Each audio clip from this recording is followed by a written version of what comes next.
News plus आपकी आवाज में आपका स्वागत है। एक चुनावी हार के बाद उन्होंने एक सभा की थी, कौन से गांव में की थी आप कोई साथी बता सकते हो, जिसमें उन्होंने कहा था कि अब मैं राजनीति से दूर हो जाऊंगा, नांगल चौधरी में, और कहा था मैं बुक लिखूंगा। मैं इंतजार कर रहा हूं यार उस तो बुक का ना, चलिए एक नजर डालते हैं विकास यादव और पूर्व विधायक अभय सिंह यादव के बीच की इस जुबानी जंग पर। देखिए, कहानी शुरू होती है एक सोशल मीडिया तंज से। पूर्व विधायक अभय सिंह ने किसी लड़के पर निशाना साधा तो युवा नेता विकास सामने आए और बोले, वो लड़का मैं हूं, और बस यहीं से मामला गर्मा गया। उन्होंने साफ साफ कहा कि केंद्रीय मंत्री राव इंद्रजीत सिंह के साथ हैं। उनका कहना था कि अभय सिंह का ये तंज कुछ नहीं, बस चुनावी हार की बौखलाहट है। दूसरी बात, उन्होंने अभय सिंह के काम पर ही सवाल उठा दिए। पूछा, विधायक और जिला अधिकारी रहते हुए आपने युवाओं के लिए आखिर किया क्या? यही नहीं, उनके चैरिटेबल ट्रस्ट पर भी निशाना साधा और पूछ लिया कि ये जनसेवा है या घर भराई। और आखिर में परिवारवाद का आरोप। विकास ने अभय सिंह को खुली चुनौती दी कि 2029 में अपने परिवार की जगह किसी आम युवा को मौका देकर दिखाएं। और हां, उन्होंने उस किताब पर भी चुटकी ली जो अभय सिंह ने हारने के बाद लिखने का वादा किया था। पूछा, वो किताब कहाँ है? तो कुल मिलाकर ये एक युवा नेता का एक बड़े स्थापित नेता पर सीधा हमला है, जो उनकी विरासत और पारदर्शिता पर गंभीर सवाल खड़े कर रहा है। तो चलिए आज की चर्चा शुरू करते हैं। हमारे सामने हरियाणा की स्थानीय राजनीति से जुड़ा एक बड़ा दिलचस्प मामला है। हाँ, एक प्रेस कॉन्फ्रेंस है। बिल्कुल, एक प्रेस कॉन्फ्रेंस जिसमें एक युवा नेता विकास यादव ने पूर्व विधायक अभय सिंह यादव पर जमकर निशाना साधा है। तो आज हम इसी राजनीतिक टकराव को थोड़ा गहराई से समझने की कोशिश करेंगे। और ये सिर्फ कोई स्थानीय झगड़ा नहीं है। नहीं, बिल्कुल नहीं। ये दिखाता है कि कैसे नई पीढ़ी के नेता अब पुरानी पीढ़ी को सीधी चुनौती दे रहे हैं। सही बात है। ये सिर्फ उम्र का नहीं, बल्कि राजनीति करने के तरीके का भी टकराव है। खासतौर पर हरियाणा जैसी जगह में जहां राजनीतिक विरासत का बहुत महत्व रहा है। तो सबसे पहले बात करते हैं पहचान की। इसकी शुरुआत कैसे हुई? कहानी शुरू हुई जब अभय सिंह ने सोशल मीडिया पर किसी लड़के पर कोई तंज कसा था। और यहीं से विकास यादव की एंट्री होती है। वो प्रेस कॉन्फ्रेंस बुलाकर कहते हैं, वो लड़का मैं हूं। अच्छा, सीधा सामने आकर। हाँ, लेकिन वो यही नहीं रुकते। वो अपनी पहचान बताते हैं स्वर्गीय देशराज के बेटे के रूप में। वो सीधा हमला करते हैं जवाबदेही और परिवारवाद पर। हाँ, वो चुनौती देते हैं। सीधी चुनौती कि 2029 के चुनाव में अपने परिवार से किसी को टिकट ना दें, किसी आम युवा को मौका दें। इससे वो अभय सिंह को एक ऐसे नेता के तौर पर दिखा रहे हैं जो सिर्फ अपने परिवार को आगे बढ़ाता है। और फिर वो उनके ट्रस्ट का मुद्दा भी उठाते हैं। हाँ, वो संवेदना चैरिटेबल ट्रस्ट वाला मामला। बिल्कुल, जब विकास यादव ट्रस्ट के चंदे का हिसाब मांगते हैं तो वो अभय सिंह की समाज सेवा वाली छवि पर भी सवाल खड़ा कर देते हैं। और सवाल भी कैसा है? वो पूछ रहे हैं कि ये जनसेवा है या घर भराई। लेकिन एक सवाल मेरे मन में आ रहा है, क्या ये दाव उल्टा भी पड़ सकता है? मतलब क्या इसे एक युवा की अनुभवहीनता या जल्दबाजी के तौर पर देखा जा सकता है कि एक ही बार में इतने सारे हमले कर दिए? ये एक अच्छा सवाल है।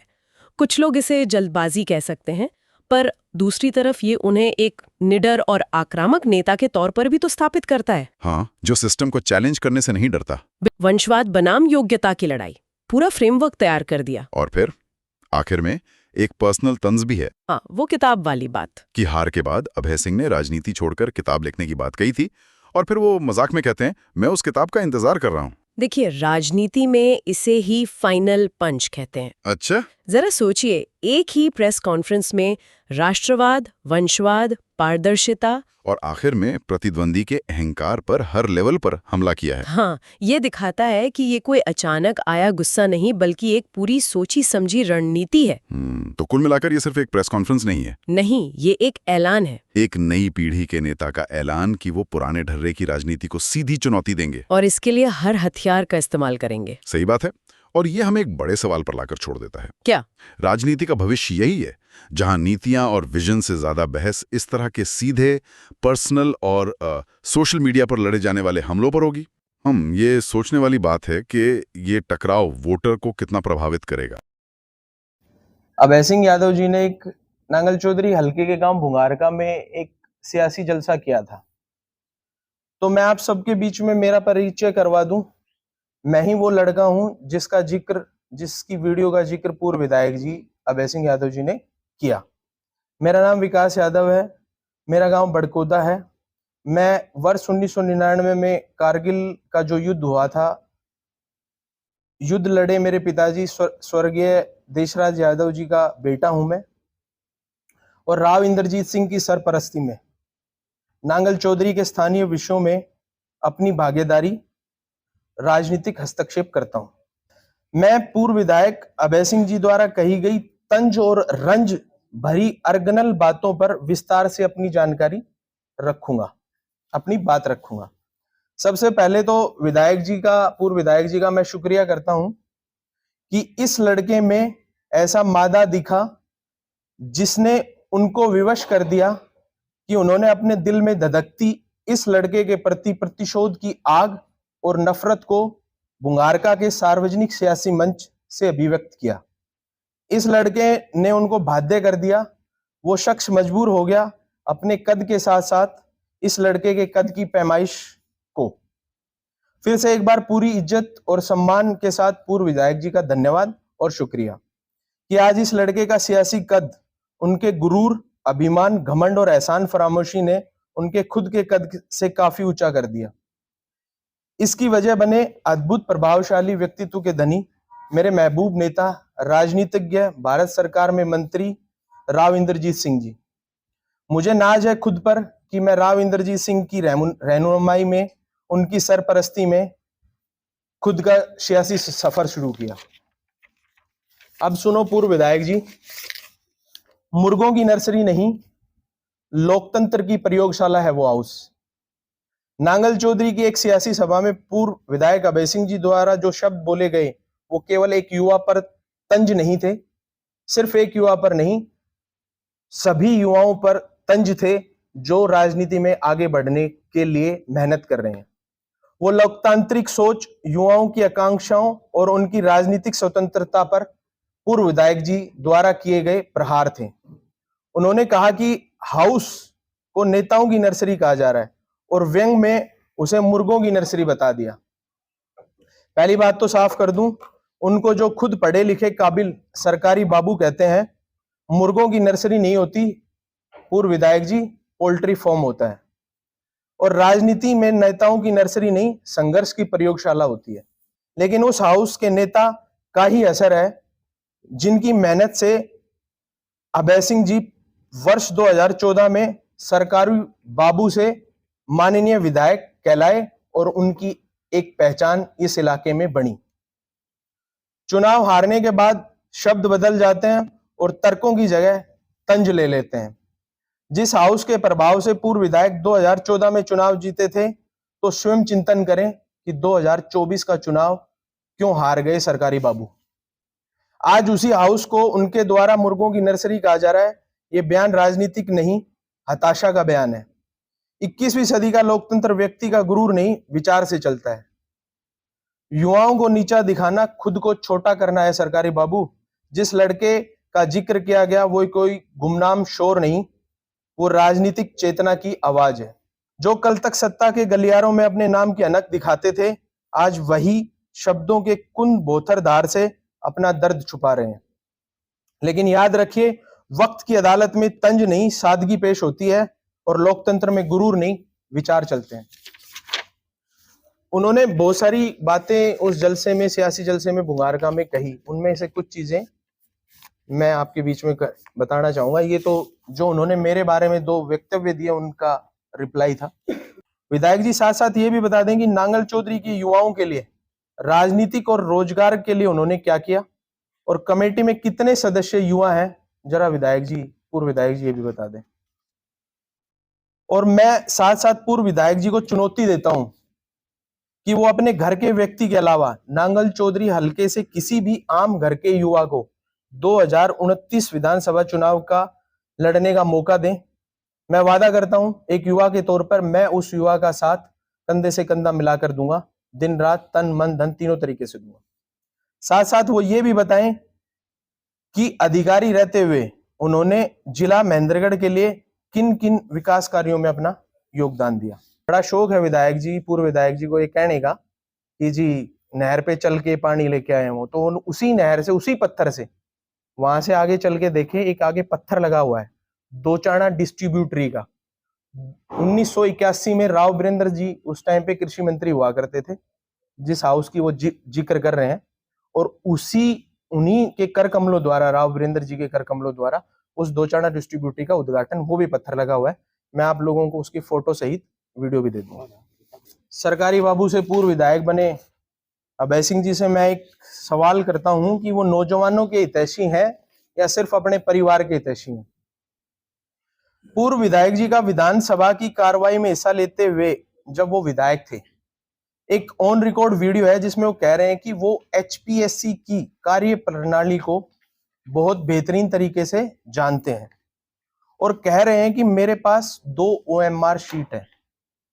मैं आपको इलेक्ट्रॉनिक मीडिया के साथियों को मैं वो वीडियो दूंगा जिसमें आप वो जो कह रहे हैं वो लोगों तक पहुंचाइए। वो कह रहे हैं कि 2 OMR सीट है। तो मैं पूर्व विधायक जी से पूछता हूं कि आपके पास वो 2 OMR सीट कहां से आई? क्या ये पेपर लीक का मामला है या खर्ची पर्ची से जो गिरोह नौकरियां देता था उसमें सम्मिलित होने का मामला है? जिस वजह खर्ची पर्ची का जो गिरोह था या जिसकी वजह से उनके बेटे भतीजे और घर के सदस्य केवल हरियाणा में अधिकारी बने बैठे हैं। और एक मजेदार बात है पूर्व विधायक जी के परिवार में कि जैसे ही इनके घर में कोई सदस्य आता है, विवाह के माध्यम से संबंध बन के आता है, वो लोग आते ही अधिकारी बन जाते हैं। तो जरा खोजी पत्रकार का जिक्र किया था उस जलसे में उन्होंने। खोजी पत्रकार पता करके बताएं जनता को ये क्या कारण है कि वो जैसे ही इस घर की दहलीज में घुसते हैं तो वो बुद्धिमान हो जाते हैं और अधिकारी नियुक्त हो जाते हैं। एक बहुत गंभीर मुद्दा बार बार उठाते आए, वो धरने तक की बात करते हैं। संवेदना चैरिटेबल ट्रस्ट उन्हीं का है शायद, आप खोजी पत्रकार इसके बारे में ज्यादा बता पाएंगे। मेडिकल कॉलेज की सुविधाओं को लेकर वो बात करते हैं कि मेडिकल कॉलेज में सुविधाएं नहीं है कोरियावास में। तो पूर्व विधायक जी ये बता दें 2013 में संवेदना अस्पताल 2013 में उसकी निर्माण हुआ था, उद्घाटन हुआ था शायद 2013 में। तब से लेके आज तक उसमें क्या सुविधा, किस तरह की सुविधाएं उन्होंने मुहैया करवाई हैं। मैं ये चैलेंज करता हूं कि पूर्व विधायक जी संवेदना अस्पताल की ट्रस्ट के स्थापना के समय से लेकर अब तक के मेंबरों की सूची और आज तक ट्रस्ट में दिए गए दान और दानदाताओं की सूची सार्वजनिक करें, जिसमें आम जनता को इल्म हो कि जो ट्रस्ट से चलने वाला अस्पताल है वो लोगों की कितनी सेवा कर रहा है और इसमें संलिप्त लोग अपना घर भर रहे हैं, लोगों की स्वास्थ्य की देखभाल कर रहे हैं। एक जिक्र उन्होंने किया कि जी नर्सरी, तो मैं बता भी चुका हूं लेकिन फिर भी बता देता हूं। ऐसे कम से कम सैकड़ों नाम हैं जो रामपुरा हाउस की राजनीतिक नर्सरी से निकल के एक आम घर के सदस्य होते हुए और माननीय कहलाए इस समाज में, वो सिर्फ उसी रामपुरा हाउस की वजह से है। ज्यादा पुराना नहीं जाऊंगा लेकिन 2014 से जिक्र कर लेता हूं। 2014 में हमारे सरकारी बाबू से माननीय विधायक रामपुरा हाउस की नर्सरी से ही बने, उन्हीं के आशीर्वाद से बने, जो वो स्वीकार भी कर चुके हैं। धर्मेंद्र कंवारी जी एक पत्रकार है, उनके चैनल पे उनका एक इंटरव्यू है, उसमें उन्होंने स्वीकार किया है कि हाँ उन्होंने 2014 में वो राव इंद्रजीत सिंह की मदद से विधायक बने। उसके बाद विक्रम ठेकेदार, ऐसे बतेरे लोग हैं, मैं नाम गिनवाने पे आऊंगा तो बहुत लोग हैं, सैकड़ों लोग हैं, मैं आपको इसकी लिस्ट दे दूंगा। एक उसके अलावा विकास कार्यों का कुछ जिक्र करते हैं वो कि विकास कार्य क्या बताए नौजवानों को बिल्कुल अधिकार है जानने का क्या कराए। तो मैं बता देता हूं एक जागरूक नौजवान होने के नाते विधायक जी को, पूर्व विधायक जी, कि विकास कार्य सबसे बड़ा यहाँ से ज्यादा दूर नहीं है, एम्स जाके देख लें, राष्ट्रीय स्तर का हॉस्पिटल तैयार हो गया, अनुसंधान केंद्र तैयार हो गया। बिल्कुल बाजू में चले जाएं कोरियावास मेडिकल कॉलेज चले जाएं, और बाजू में चले जाएं सेंट्रल यूनिवर्सिटी चले जाएं, ठीक है जी। और शायद सेंट्रल यूनिवर्सिटी से तो उनके कोई परिवार के सदस्य अभी डॉक्टरेट भी करी है उन्होंने शायद, तो पता कर लेंगे थोड़ा सा। उसके बाद सैनिक स्कूल चले जाएं, गोठड़ा टप्पा, ऐसे बहुत सारे काम है, मैंने लिस्ट बना रखी है, मैं आप लोगों को दे दूंगा। ये मेरी बात थी पूर्व विधायक जी को। आगे की खबरों के लिए जुड़े रहें न्यूज़ प्लस आपकी आवाज के साथ। आपका दिन शुभ हो।